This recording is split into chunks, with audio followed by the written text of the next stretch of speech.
in the fun stuff now. First we'll add some salt to it. The pea is complete without pepper. Use as less liquidy stuff as possible.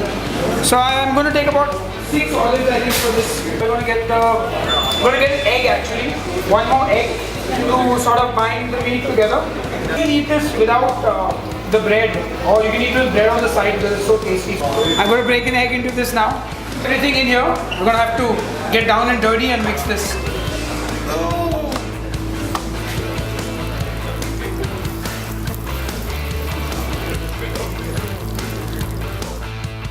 Oh wow, it's become crispy actually. Interesting. Let's make it like a steak actually. It will be a chicken steak, chicken mince steak. Let's cut up some bread. I don't think it's that spicy actually. Okay, let's get 2 more people to taste this. 2 gentlemen with a DR shirt.